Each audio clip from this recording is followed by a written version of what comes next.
Era Michelle Hacim. Antes de la pausa llegó nuestro detective de los números, el licenciado Eiromi Castro. Él es economista y asesor en prevención de lavado de activos y crímenes financieros. Yo le digo así cariñosamente, el detective de los números. ¿De verdad? Buenos días, Marcela. Buenos días, don Andy. ¿Cómo estás? Supe que estuvo por el PGA, don Andy. Sí, bueno, no estuve, estaba virtualmente. Bueno, virtualmente. Era uno de los millones que observaban. Exactamente. Sí, mucha gente. Un éxito, tengo entendido. Sí, muy bien. Mira, antes que tú comiences, Eiromi, tuviste que teníamos un invitado hablando sobre el tema del cannabis. Sí, medicinal. Sí, medicinal, vamos a decir marihuana medicinal, para que la gente entienda bien el lenguaje español bien claro. Y le preguntábamos el tema de, en Puerto Rico ya por decreto del ex gobernador, el anterior, se había autorizado su producción y comercialización. Se está manejando una ley, como hay varios estados en los Estados Unidos que tienen una política de ir cambiando las leyes para aprobar la marihuana medicinal, que dice él que es para calmar el dolor, no es para sanar. Y le preguntaba el tema con los bancos, el dinero que se produce de eso, cómo entra a las arcas de un banco, cómo manejamos el tema de la ilegalidad o lo que podría ser un lavado de dinero. Él planteaba que como ya esto tiene un decreto, está bien y está fundamentado, pero que además hay algunos bancos federales que no lo aceptan y otros que no, sí lo aceptan. ¿Qué tenemos? Recuerda que hace un tiempo hicimos un programa con relación a esto. Claro que sí. Y explicábamos que los bancos norteamericanos, los bancos nacionales, como le llaman, los NA, no aperturan cuentas a los locutorios que venden cannabis, incluso bajo estrictas normas legales de los estados donde han sido aprobado el uso, tanto medicinal como recreativo, porque en California, por ejemplo, ya estaba el uso recreativo está permitido también. Con relación a esto, ¿cómo ellos operan su gestión administrativa?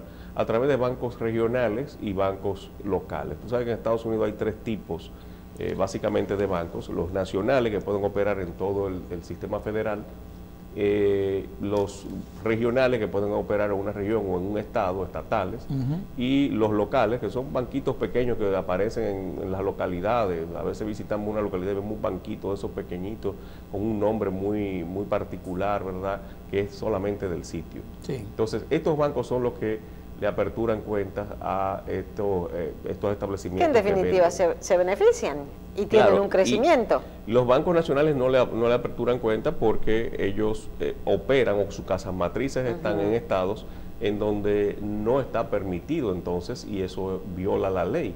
Y el dinero entonces que esta gente opera, o que estos establecimientos operan, es dinero ilegal bajo el amparo, ¿verdad?, de las normas legales federales norteamericanas y locales de algunos de estos estados. Es una situación bastante interesante, como diría un amigo mío, only in America, ¿verdad? Son de las cosas que se ven en Estados Unidos y como siempre digo, sí, pero el sistema funciona. Y la tendencia, debo decir, es a que se vaya legalizando el uso del hachís, de la marihuana, del cannabis. Primero como bajo el uso medicinal y luego para el uso recreativo. Es una tendencia que creo que no va a parar, es una tendencia que evolucionará y que será normal en la mayoría de los estados.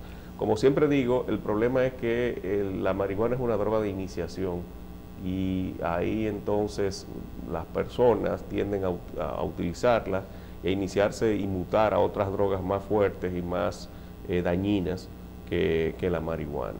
Bueno, y esto crearía un problema social, de salud social, pero sería un tema muy significativo. Sería un tema de control. Gary Becker desarrolló un modelo, premio Nobel, que ha escrito mucho sobre corrupción, que desarrolló la famosa teoría de la corrupción, sobre lo que implicaría esto. Y él siempre ha sido un abanderado de la legalidad, es decir, de que se legalice la droga para terminar con ese gran mercado negro y con los grandes narcotraficantes. Pero también analiza el aspecto de que, o demuestra que si se autoriza el uso de las drogas, si se legaliza, el consumo crecerá de una forma vertiginosa y creará muchos problemas de salud pública. ¿Así? Sí, claro. y aumentarán los todo costos, es decir, el gasto social en salud pública aumentaría mucho. Pero ¿qué pasará también? Esto va a llegar a un pico, y cuando llegue ese pico, así mismo como creció, o más rápido, disminuirá. Y caerá a unos puntos incluso que estarán por debajo del uso actual de las drogas. Y se mantendrá en un uso bastante controlable y bastante bajo. Pero en ese proceso será como una fiebre terrible en la que muchos quedarán y en la que muchos estados entonces también comprometerán grandes recursos para aplacar o enfrentar un problema de salud pública y seguridad difícil. Bueno, pero se corregirá el problema. Él dice que se corregirá un problema que venimos arrastrando desde hace muchos años y que definitivamente las políticas implementadas no han sido efectivas, porque hay que estar claro, las políticas implementadas contra el narcotráfico y contra el uso de las drogas no han sido efectivas, porque lejos de disminuir, lo que han hecho es crecer. Bueno, de hecho, lo que vamos a ver con el invitado anterior es que se va a presentar el modelo de Puerto Rico con el tema de la marihuana medicinal, para uso medicinal. Va a haber un seminario el viernes próximo, después de Semana Santa. Interesantísimo. Después de Viernes Santo, un seminario donde va a venir el ex gobernador de Puerto Particularmente Rico. yo trataré de ir, de verdad que sí. Me parece interesante. Sí. Invitando ahí a personas ligadas a la área farmacéutica, a la zona franca, el negocio y todas las autoridades inclusive. Ahí debería estar también la DE, y la DSD. Yo entiendo que participarán para que participen y vean qué es lo que se está planificando. Sí. Ok, ¿qué tenemos ahí, Romy? Bueno, quería traer el tema de este lunes Santo, ¿verdad? Así he venido también un poco informal por esto. Está muy bien. Tengo mucho trabajo de oficina, básicamente. Muy bien, muy bien. Lunes Santo después de Domingo de Ramos. Después de Domingo de Ramos, como debe ser, ¿verdad? Quería tratar el tema de la informalidad. ¿Y por qué de la informalidad? Porque la informalidad genera un reto no solamente para el desarrollo humano, como es bien sabido, sino también para la aplicación de la Ley 155-17, que es el ámbito que nos compete y que nos convoca siempre todos los lunes en este espacio.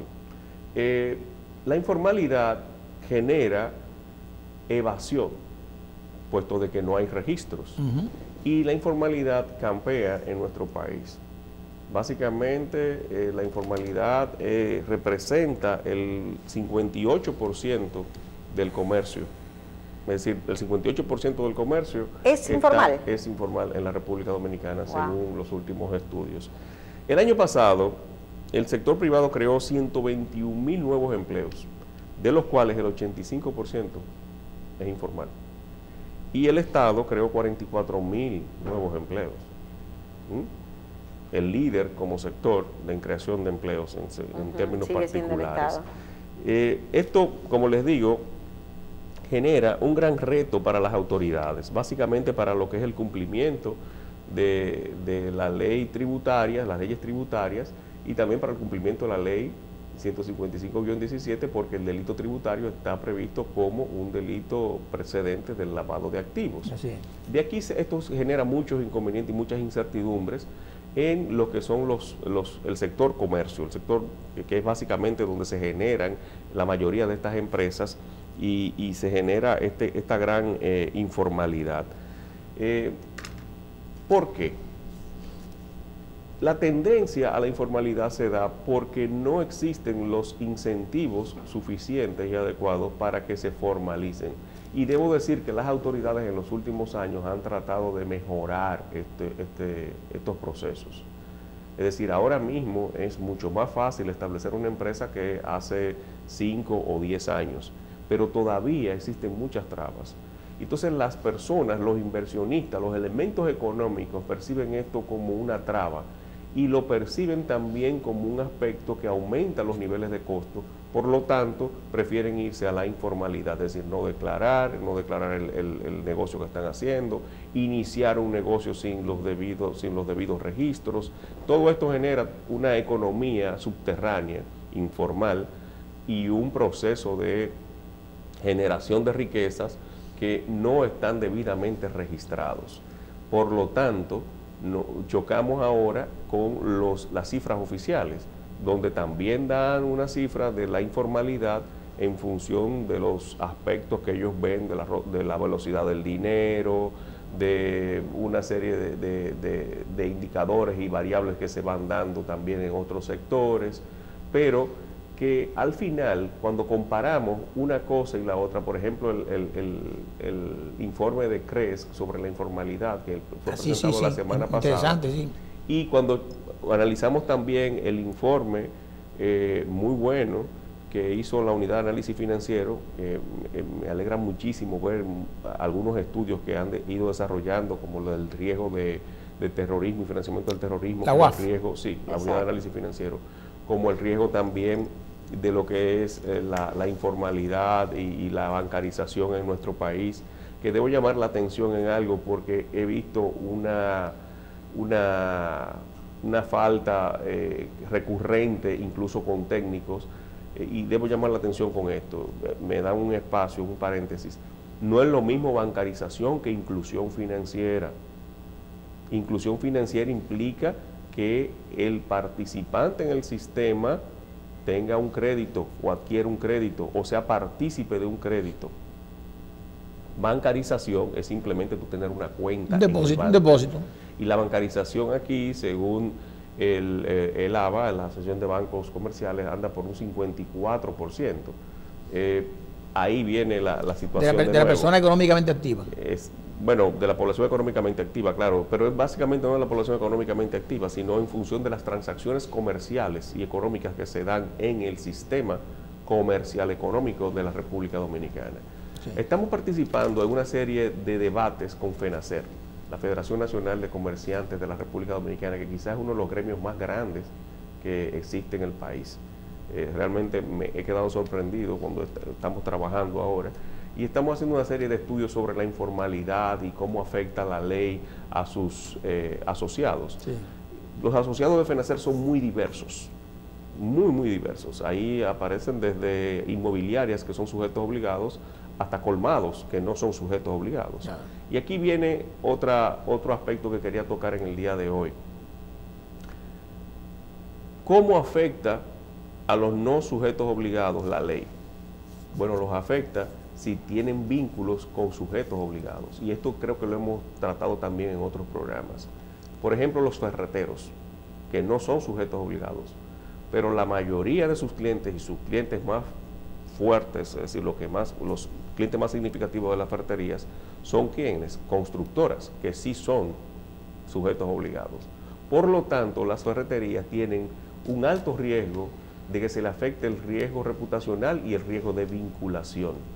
Y esto llama a que los ferreteros realicen una debida diligencia para prevenir que esto le afecte significativamente, porque estos dos riesgos lo pueden afectar al sector, pero también afecta el riesgo financiero, ya que las facturas de las ferreterías se verían muy afectadas si uno de esos clientes, que sea un cliente significativo, se ve envuelto en una situación de lavado de activos y se le congelan la cuenta, va a un proceso de judicial o lo que sea. Esto afectaría también como un efecto dominó a lo que son las ferreterías. En síntesis, quería quería indicar que es importante que las autoridades sigan mejorando los procesos, la metodología, los procedimientos para la declaración de empresas, para que se formalicen las empresas, que el proceso sea mucho más friendly, mucho más fácil, que se pueda gestionar, que se eduque. Creo que el Ministerio de Industria y Comercio, a través de del Viceministerio de MIPYMES, está desarrollando muchos programas de concienciación. Hoy mismo sale una noticia donde dice que la ley 155-17 no va a afectar a las MIPYMES, y ciertamente no afecta a las MIPYMES de forma directa, porque la mayoría de los MIPYMES no son sujetos obligados. Pero vuelvo a lo de la reputación, vuelvo a lo de vinculación y lo que financieramente esto puede crear en empresas que no son sujetos obligados. Este era el punto de hoy. Y a nombre de lavadodedinero.com y BST Global Consulting, las noticias de la semana: la renuncia de Pedro Pablo Kuczynski y su vinculación a Odebrecht o a aspectos, no solamente Odebrecht, señores. Recuerden que la gota que colma la copa, todo el mundo ha hablado de Odebrecht, pero es realmente la compra de votos para que se quede en el poder lo que detona todo. O sea, y un problema entre hermanos. El posible soborno. Sí, pero Fujimori, el hijo, dijo que va a hablar hoy o mañana, que va a ver quiénes son los mentirosos. Ahí hay un problema muy grave y familiar. Yo siempre... Qué bárbaro, ¿no? Que una competencia entre hermanos pueda llegar a afectar tanto a un país. Yo mantengo, y en esto, don Andy, que hemos tenido discusiones durante años y años de diferentes aspectos y diferentes cosas, tanto políticos, técnicos, económicos. Hay que tener cuidado con la remoción de los gobiernos elegidos democráticamente. Claro, claro. Siempre lo dije con Temer, y esta es la hora que yo digo que ahí no, las cosas no van a parar. La dictadura congresual.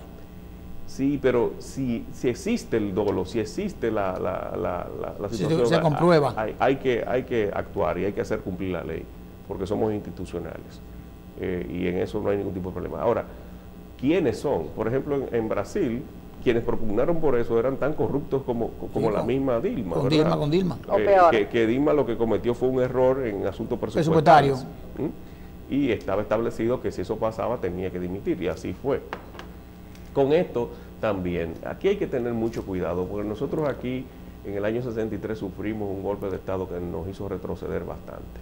Y después eso trajo como consecuencia una guerra civil, una intervención. Aquí hay que tener mucho cuidado, que no tuvo que ver nada con corrupción, lejos de todo eso.